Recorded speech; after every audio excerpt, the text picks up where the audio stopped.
Ladies and gentlemen, today I wanted to discuss 5 different things that I think the Trump administration should certainly implement during his second term, beginning with number 1, committing to the mass deportation of all illegal immigrants.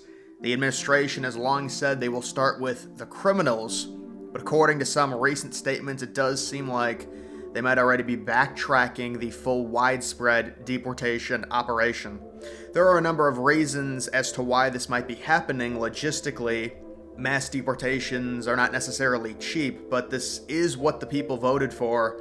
I would also imagine some of this has to do with Trump. Understanding his approval rating will likely take a hit, especially considering the media portrayal of some of these deportations of these so-called illegal immigrants will be less than pleasant. There cannot be exceptions. Exceptions only create more problems. Another obvious win for Trump within the immigration realm would be finishing the wall, which we would expect will inevitably happen considering Trump has the public backing to gain the financial support for it to finally be completed.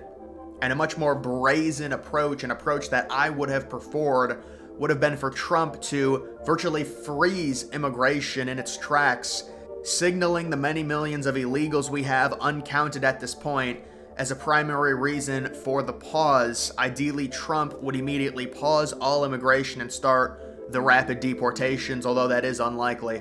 And ideally, we would also get a somewhat accurate head count on just how historically bad the Biden administration was when it comes to illegal immigration, because they will not give us a number. They said around 5 million, then they just stopped talking about the estimated amount in this country. I would say it's estimated anywhere from 11 to 15 million, possibly 20 million illegals on the upper end, but we would like at least a rough estimate head count on how many illegals there are in the country as well.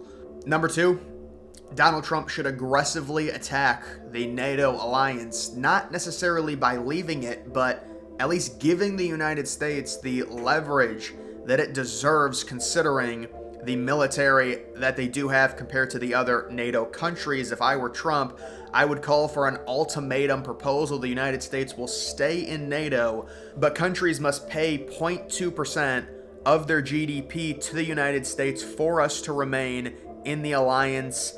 And if they don't want to pay that, the US would then become a free agent of sorts when it comes to military alliances. And we obviously have an alliance with Canada, but we could also potentially look at Russia and China to form a super alliance, which I think would then in turn scare the Western European countries enough to agree to pay the NATO tax paid to us for us just existing in an alliance, because we have leverage over these countries owning by far the most powerful military in the world, with so many of our tax dollars spent on this. The United States needs to get something back for it.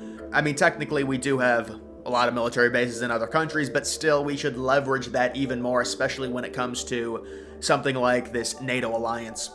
Number 3, Trump needs to push for an immediate end to the Russia-Ukraine war, preferably with a fair median solution. We already know how this is going to go. It's going to be swung as Trump being in bed with Russia and also with Putin, but I think Trump really wants to get a fair deal done. And I also think it is very important for Trump supporters to push the idea that we're on the brink of World War III, so that when Trump completes a peace deal, he is seen as a hero and his approval rating immediately goes up with an amazing start, hopefully, to his second term, especially if he can end the war within the first 2 months of being in. Trump can also use the idea that the United States is saving money by ending the war, thanks to him, as a means to have that money that would be allocated for Ukraine used elsewhere for the United States' best interest. Number 4, Trump needs to purchase Greenland from Denmark, possibly the most obvious land acquisition since the purchase of Alaska.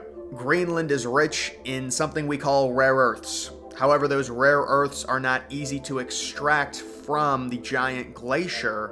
The United States would have much better luck doing it, likely on a wide scale, multiple $100 billion investment.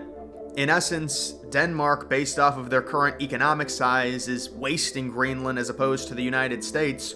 We will be able to utilize the land and the resources a lot better Denmark would also be getting a very favorable trade deal from us, along with a lump sum of potentially 30 or 40 billion dollars and possibly future payments, along with preferential military protection that would exist with or without NATO. Greenland has up to $5 or $6 trillion worth of natural resources on the island. This is an investment as long as Denmark is willing to play ball, and if they're not, there are a few things you can do to force their hand, but you don't want to go there.